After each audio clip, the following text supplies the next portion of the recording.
Okay, if you can make your way back to your seats. There were a couple of empty seats up front, by the way, if you're standing in the back. We're going to get back on the schedule because, as we all know, we're dealing with machines and machine time, so we have to be efficient. So this morning's session was really interesting, and it was a good segue, this last discussion that, actually presentation that Karsten did, because I think he explained a little bit of what was going on with Brian Monahan's growth curve slowdown, and that maybe some of the seepage is the fact that this gigantic, humongous inventory exchange became available in the last year called FBX. And according to Karsten, you can get a $1 CPM now, which is pretty efficient, I think, from what I know about media. But to lead this conversation, I'd like to introduce James Green, who is the CEO of Magnetic, and James said he would like to introduce himself. There you go. Thank you, welcome. So my name is James, I'm CEO of Magnetic. We do search retargeting. We remember what you search for and then buy ads in RTB, and you see them around the web, which is why I'm interested in Facebook.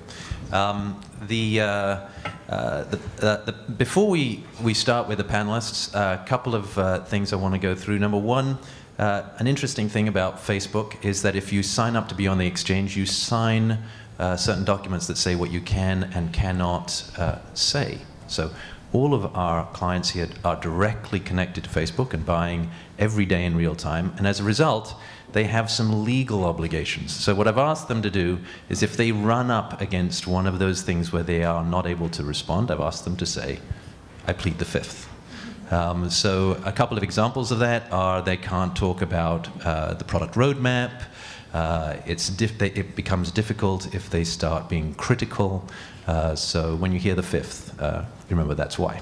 Would you say like pineapple? Yeah, you could say pineapple. Pineapple also works.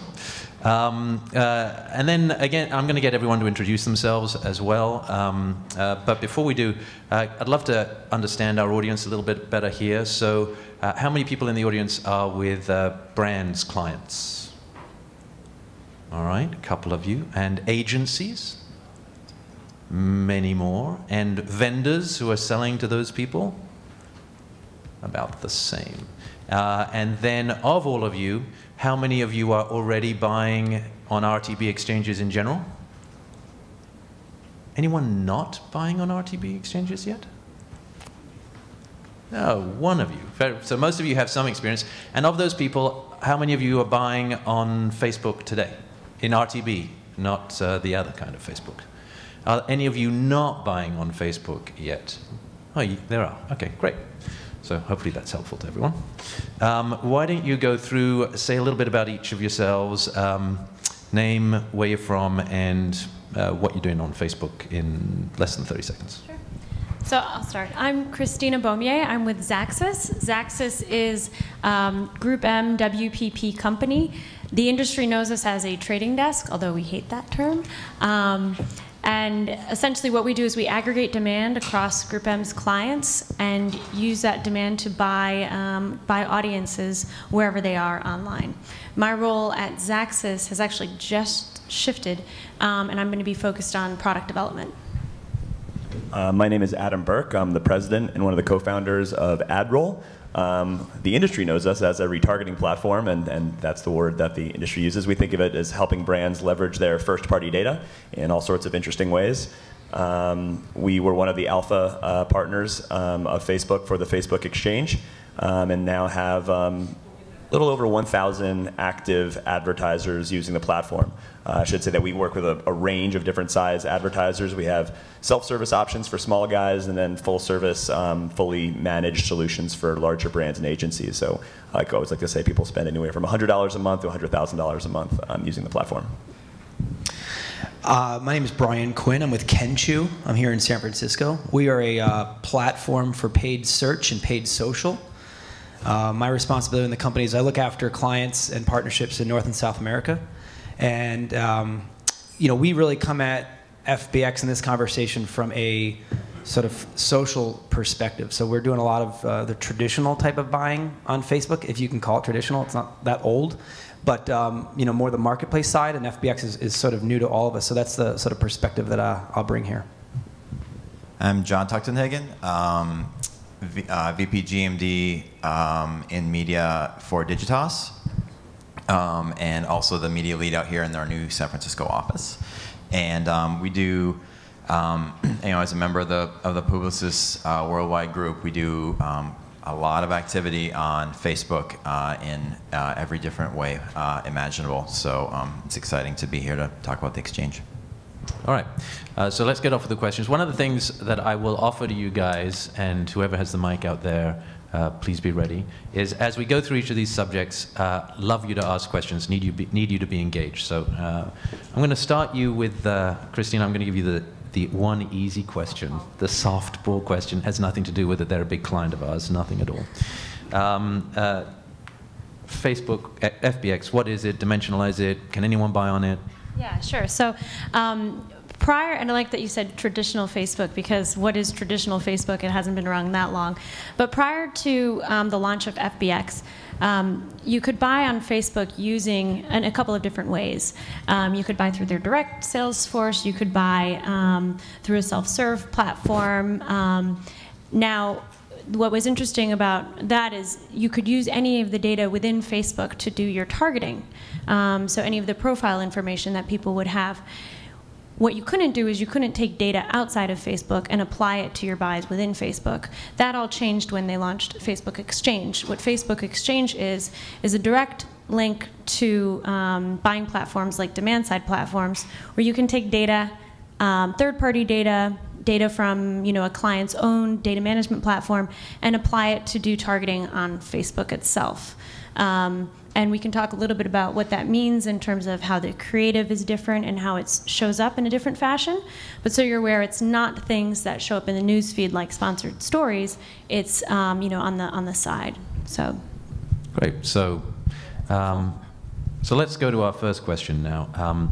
Let's talk about quality, the quality of ads on Facebook. And I want to break it down into two parts. First part, the quality of the ads themselves, the nature of them, whether they're rich media, not rich media, big, little, small, and the effectiveness compared to other RTB ads that you can buy. And the second one, the quality of the audience on Facebook versus the quality of the audience. So let's go with the quality of the ads first. Adam. Yeah, well, I mean, Facebook solves a couple of different problems in terms of ad quality. One that we found is that the ads are in predictable places. So unlike when you're buying across an exchange and ad location could be in all sorts of different places, users who are using Facebook know generally where the ads are. And that usually means that things like clicks are intentional, and it solves that problem.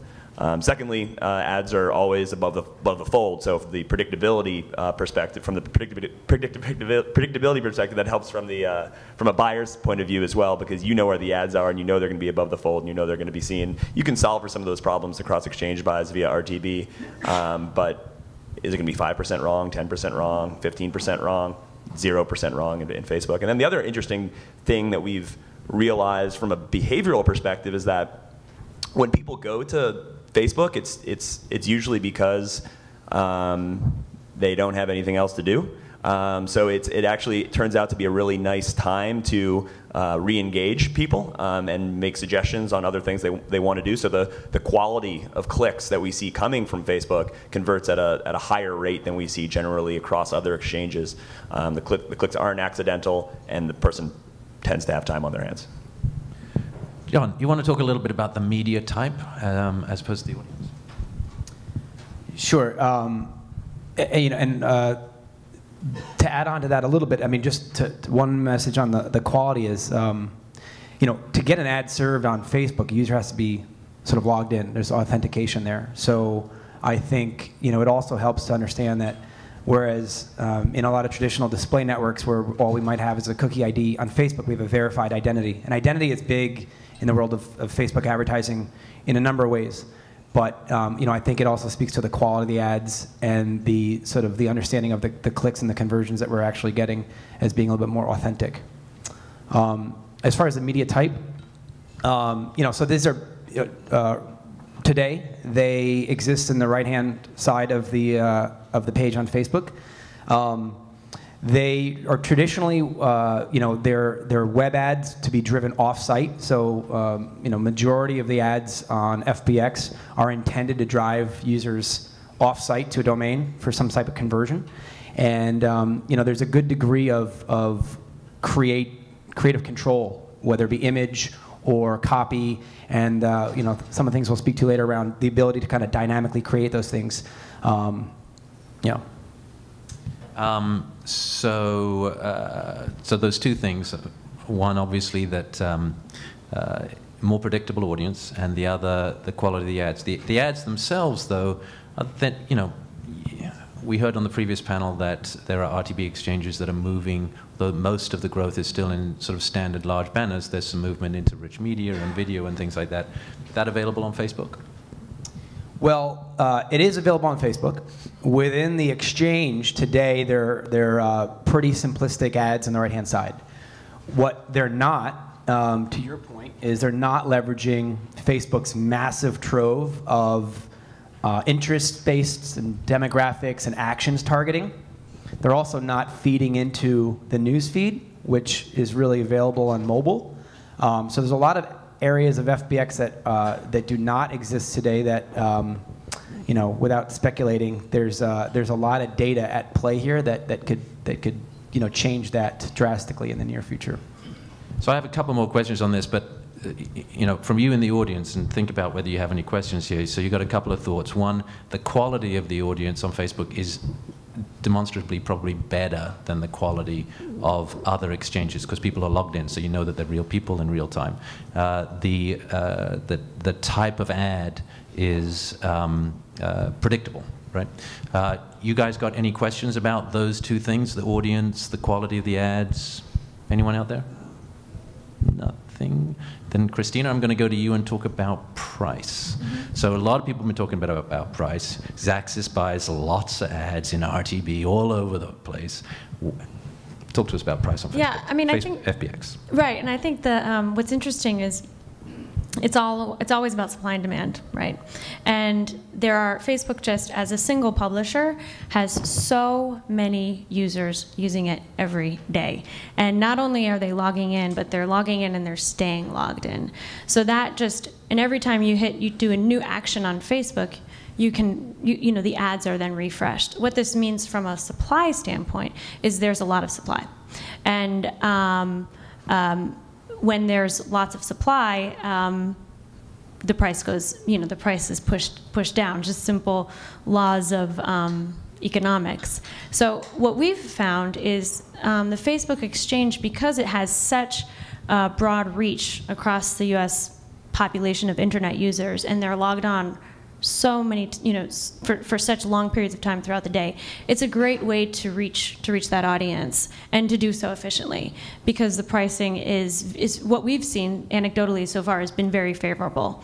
So it makes it a nice tool to have in your toolkit.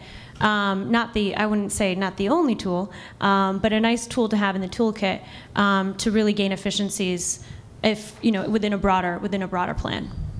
So that's a great segue to another question, which is attribution. So you say people are logged in all day long, so it's inexpensive. So now, how do you measure the effectiveness of the ad itself? View through, click through, whatever.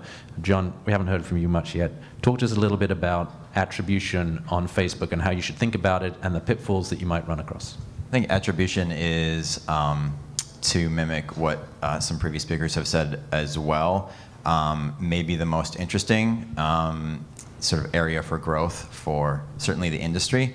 I don't think I'm saying anything controversial by saying that no one's cracked it yet on attribution. We certainly have our models that we apply to our clients, both big and small. I think that one of the challenges we have is exactly is sort of the IM issue. If it's always on, is it always delivering a cookie to you? And if that's the case, then was it someone, especially if you're retargeting off of search or retargeting off of your site, is that someone, that cart before the horse was already going to go to your site? So we found in a lot of cases that it is somewhere in the middle, and as it's a very early product, having launched less than a year ago, that there's a lot of growth exploring that. But we find that it is a way to expand into new audiences. Certainly, we see that there's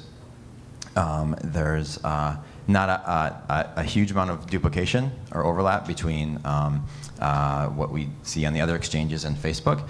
I will say that in terms of a pure reach play, though, there's a very small number of advertisers that are going to benefit from a completely brand new audience, maybe the very large-scale DR. So I think the more exciting thing is just for smaller and mid-sized advertisers, however you want to define that, to be able to bring in their third-party data and just have a different way into Facebook. And we don't think that this FBX replaces your traditional Facebook campaigns, because they have different goals. It's just a very interesting new way in, I think, and a refresh from something that's on the exchange space maybe become a little bit stagnant.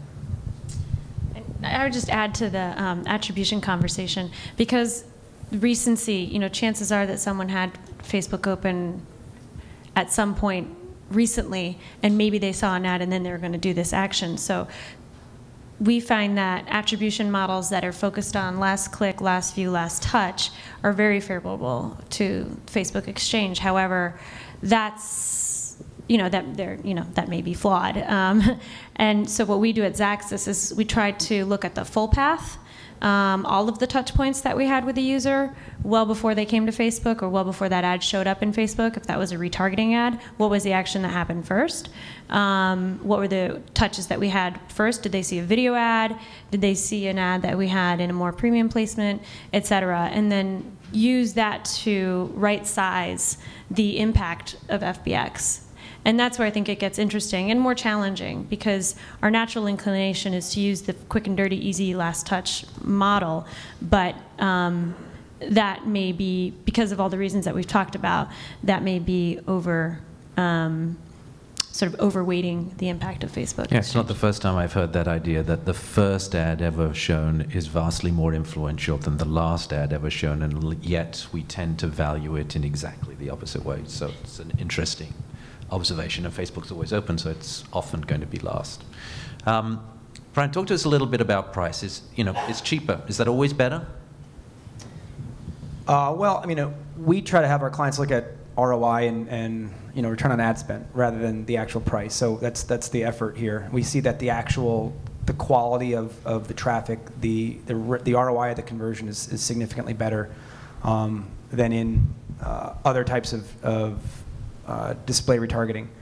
I'd also say from the data we see, we're a global company. We look across a lot of different regions in the world, and it's incredibly, it's unbelievable to see the differences in pricing throughout regions of the world. To call one out, in South America, Latin America, and Brazil, the cost, the ROI of Facebook Exchange is through the roof. It just seems like a lot of advertisers really haven't dipped in aggressively, and there's a lot of users clicking those ads. Whereas, the US market, the UK market is much more competitive. There's still a tremendous amount of runway, we believe, but there's a lot of people, trying it, right? So it's a much more competitive space. So again, I think, we really try to look at the ROI of this, because it's very bottom of the funnel, DR focused, and a lot of the buys are coming from programmatic teams or search teams that are already sort of measuring the world that way. But we also encourage, if you haven't tried FBX, to try it in regions that are strategic to your business but are also sort of newer on the adoption scale. I would say also there's a bit of a moment of time kind of situation going on right now, where there's just an inefficiency in the market and in the economics of supply and demand for FBX inventory. When you think about it, the product launched out of beta in September, so that's kind of Q4, and people have their Q4 plans set, so not a great time to dive into something brand new. And then now we're just getting through Q1. On the Q4 earnings call, Sheryl Sandberg said that there were like 1,300 advertisers using Facebook. That's nothing. Using Facebook Exchange. So there's a moment of time of inefficiency in the bidding dynamics where I think that it's going to remain to be seen how much that sorts itself out as larger. A lot of the people that jumped in are smaller and medium-sized companies that can move and be nimble and be like, yeah, let's test that, let's do it. And I think they got a big advantage on the outside, just the same way when Facebook ads first launch or search ads first launch. If you're first there, you're gonna get some advantage to that. And we're still in that phase. I think a lot to do with the fact of when Facebook rolled out the exchange being at the end of the year, when it's a little tougher to move budget around. If I could sort of amplify as well, because I think price is a very sensitive topic, obviously, between publisher and advertiser. And on my side, I'm selfish on behalf of my clients. I want to drive prices down as much as possible. And RTB, not just on FBX, but overall, has been a complete godsend, I think, on our side. I understand on the publisher side where it's sort of an interesting sort of conundrum. You don't want it to be the snake eating the tail. We're seeing even lower CPMs than what has been sort of tossed around, and I'm sure almost everyone else here has, different, interesting numbers in their head. That has a huge effect on ROI, and it can't be overstated enough. Yeah, so as one person up here who has not signed an agreement with Facebook, I can tell you, and we are buying on Facebook through partners, which is why I don't have a signed agreement, is we see ads in the tens of cents. So, and I know they do too. They may or may not be able to tell you, but it's well below $1. And it makes sense that for that reason. So Facebook is in a great position because they're both they're the, I guess perhaps the world's largest first-party data provider, and so they essentially have siphoned off a piece of inventory that may or may not have even existed had exchanges not, and be able to sort of, in I think most people's opinion, have an incremental revenue source that people are chomping at the bit for.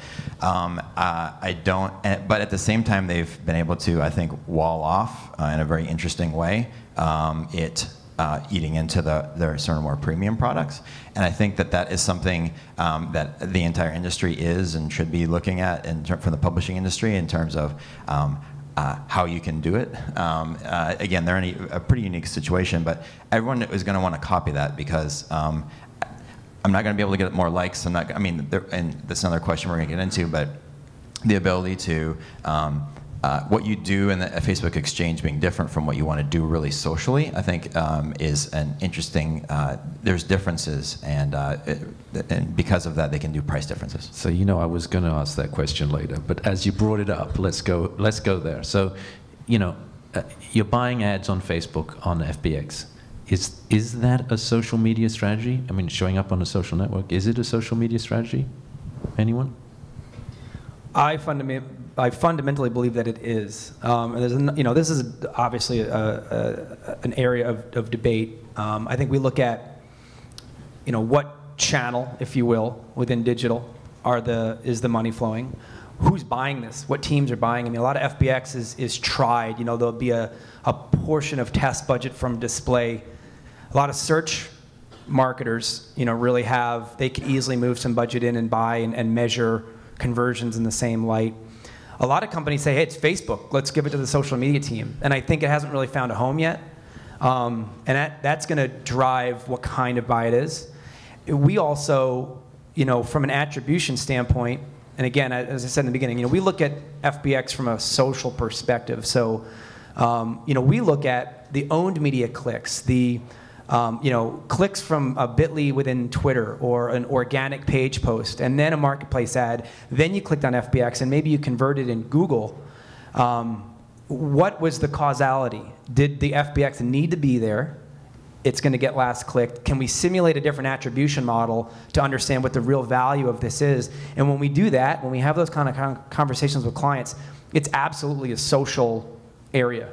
So I think, depending on how you define it and slice it, it can be or it can't be. But we have a lot of clients who traditionally own the paid media budget that are doing FBX, and they're measuring it the way that they measure other Facebook buys. So Brian's a nice guy. It's a great question. That's his opinion. Adam, can you give me a different opinion? Just so wrong. Just so wrong. I'm just kidding. Come on. There's a lot of ways we could define it. The team that owns the buy would be one thing. I mean, certainly Facebook themselves would definitely considers FBX anti-social advertising because it doesn't leverage the social graph. I would acknowledge how, and then that's how we look at it. We're performance marketers. We look at it from a performance perspective. Is it driving clicks? Is it driving conversions? And it's DR. That said, even as a pure DR person, I would certainly acknowledge that the verticals that do well in FBX happen to oftentimes be social in nature. So ticketing, for example, events and things that you're doing with your friends does really well. Shopping to a degree also, and that was one of the first channels that did that did well in traditional Facebook ads. Shoppings and things that you've done traditionally with friends and might want to ask an opinion on, or it's something you're going to wear with somebody, with one of your friends or whatever. Those verticals tend to do really well. So in that sense, there's some sort of aspect of the fact of it being in a social context that influences the ads. So let's take a little sidestep for a second. We've talked a lot about pros and cons of Facebook, what it is.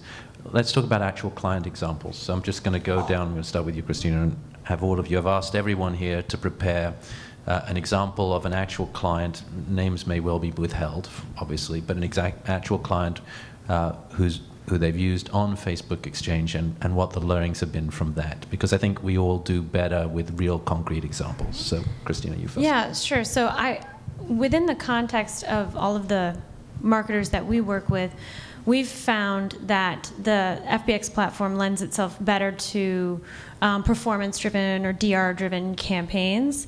So we have used it aggressively for a client that I cannot name, but it is a client with an online purchase that has, over the last 4 years of working with them, we've been able to drive enormous savings and improvements in terms of performance of their cost per order.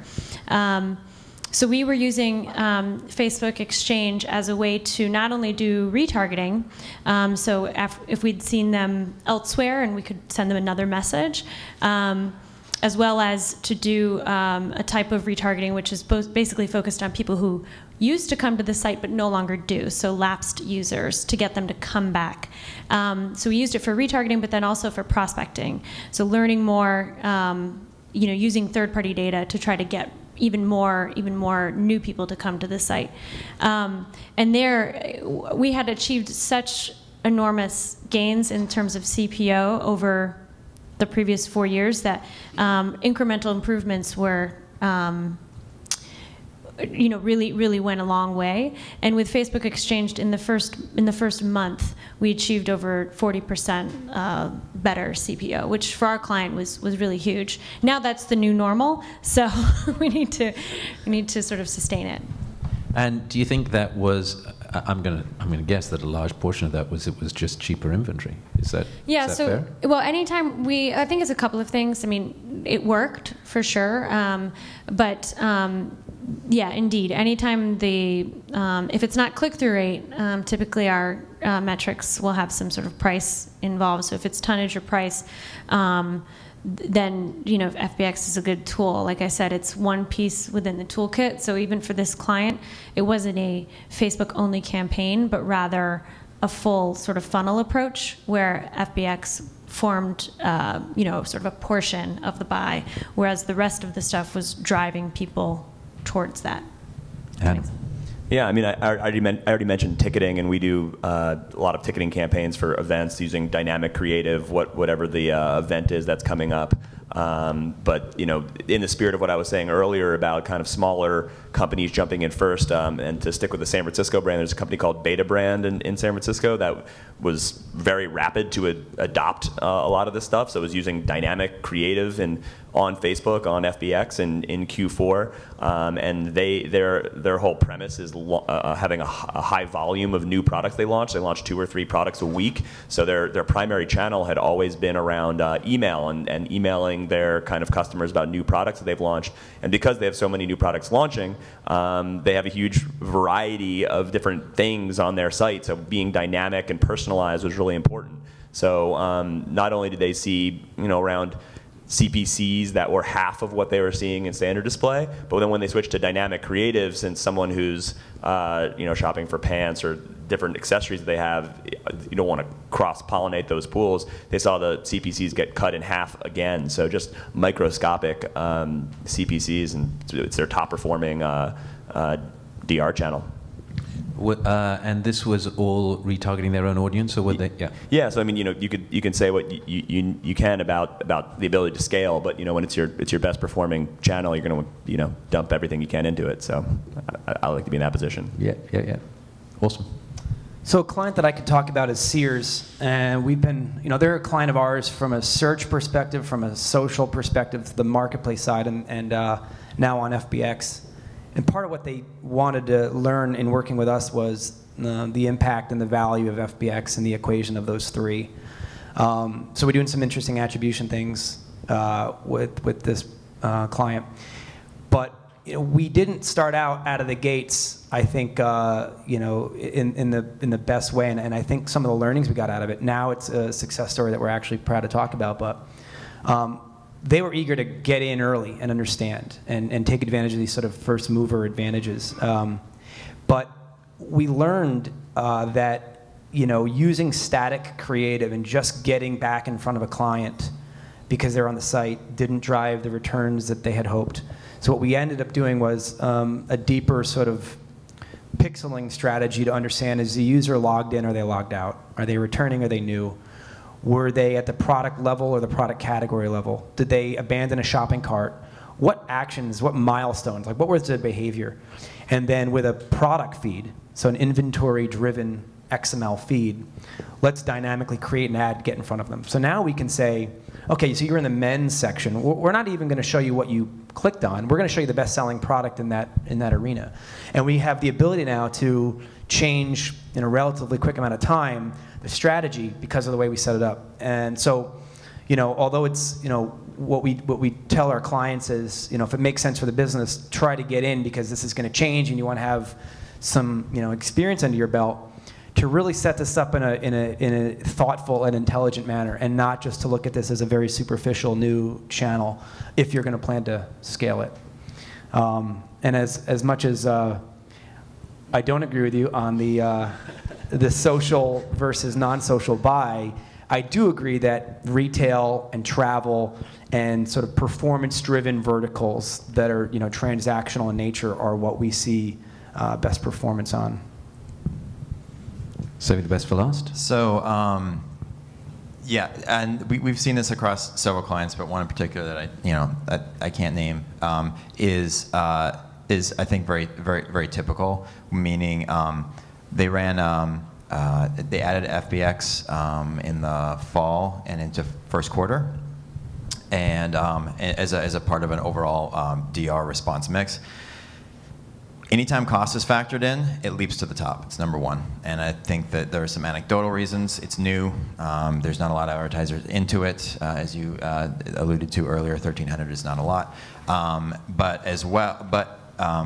when cost is factored out, it's mid to low in terms of click-through rate or any sort of other metrics. Now, I don't know that any advertiser gets into the DR business because they necessarily mind, or the cost is always a factor, right? So I guess in a bigger sense, though, so long as the costs remain incredibly rock bottom low, there's no reason in my mind why you would not, as a DR advertiser, be in FBX. There's no reason.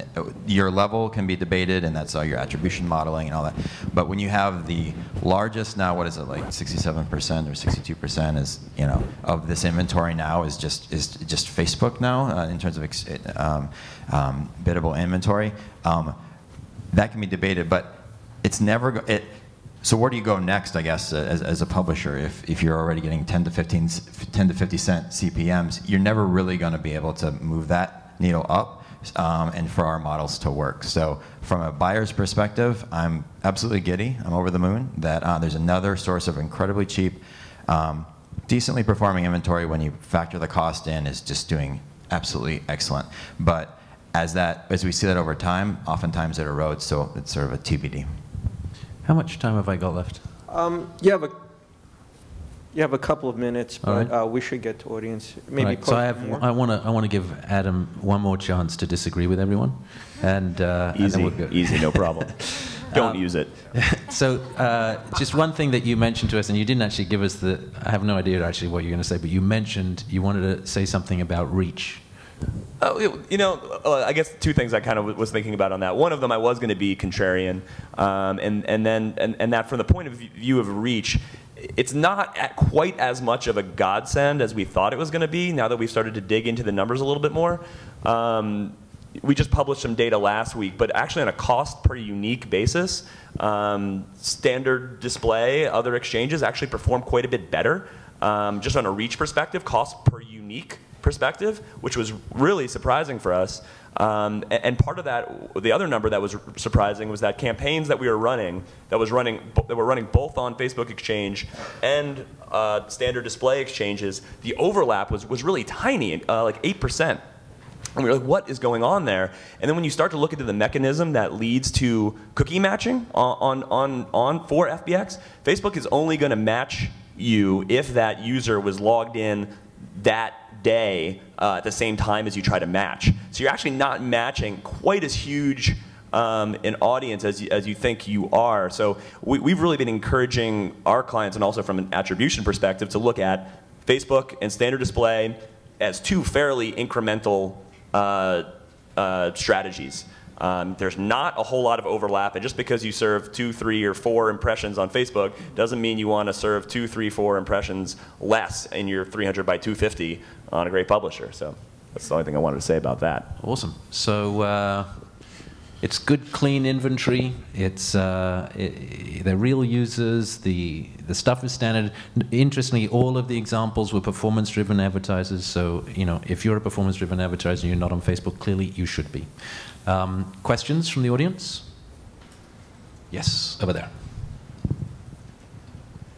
Hi, I'm Ken Margolis. I'm with a company called AppTap, and we're doing app promotions, mobile almost exclusively. Could you speak a little bit about Facebook Exchange and mobile? Pineapple. So 2 pineapples. So just so you understand about that, so the only inventory that's available today on FBX is a traditional digital inventory. Mobile is not yet available on FBX, and pineapple means he's not allowed to talk about it, which means none of them are allowed to talk about it. So I'm going to interpret that as meaning it's coming. He didn't say that. Hi, Kathy Fortner at Microsoft. I was surprised in an earlier presentation today when Brian said that a lot of the budgets that we're seeing go to FBX are actually coming from other publishers. And I expected a lot more incremental money coming on just because a lot of the unique factors and all that. Has that been your experience as well, that it's coming from existing budgets, or has there been more money added into the ecosystem? It's a static pie for us. It's, I mean, the trends that were presented earlier make total sense. It's, if you have a DR budget, you have a DR budget, and Facebook.com is just another amazing channel to use in that mix, and I think that other exchanges are probably hurting from it. Yeah, I would add to that most of our DR clients have set aside some budget for testing, and so initially the budget for Facebook Exchange came from that. Now it comes from retargeting pools. So we typically portion off budget based on tactic. So it's definitely a portion of a retargeting budget, but not necessarily a portion of like a brand building budget or other tactics. It's really coming from those retargeting pools, just taking more of a share. I think if anything, it's taking more of the exchange type of inventory, exchange type of budget. Sorry. Other questions? I have one. So I heard incredibly cheap and sort of good impressions. Right now, a question about whether money is seeping from other exchanges into this. Can I ask you all, does it work? Is it better? Is it just a better way of serving ad impressions to consumers? I was actually going to disagree a little bit on the last point. We've actually seen it be incremental because of to answer your question, from a DR advertiser or someone who's looking at a DR budget, as long as you're hitting whatever that DR metric is, the budget is essentially unlimited. So we don't actually work with fixed pies so much. So we see that there was a retargeting campaign that was written, we're going to max it out as much as we could have on standard display. Okay, let's try this new thing called FBX that's available, as long as it's not cannibalizing and hurting the performance on the other side, which if it did, then the budget would shrink. But we're seeing it as an incremental, performance-driven marketing channel, a way to find basically incremental audiences. So for brand advertising experiences, is this a better way for you to serve ads to consumers? We haven't talked about brand advertising, and it doesn't seem to me that, as we've talked about it, there have been a lot of brand advertising. It's mostly performance advertising there today, right? So I think the short answer is no. I mean, yeah. Yeah. But that's okay.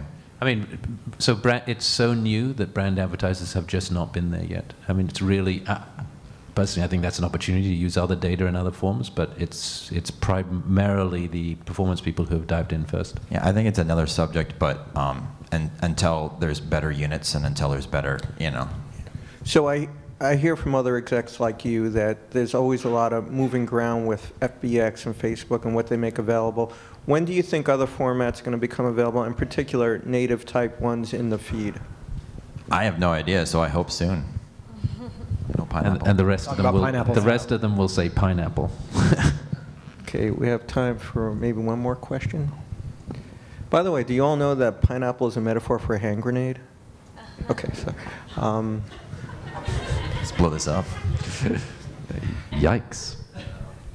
And what? Yeah, one over here. Maybe what do you guys view? I'm sorry. Love to hear where you're from as well. Tom Best Ventures, we're an early stage venture fund. And just curious what you guys think of the Atlas acquisition that Facebook made, and kind of what does that mean going forward? Can you even talk about it? I mean, I don't have any insider knowledge on this, but I thought it was an interesting acquisition. You know, the lady from Microsoft, we work with Atlas.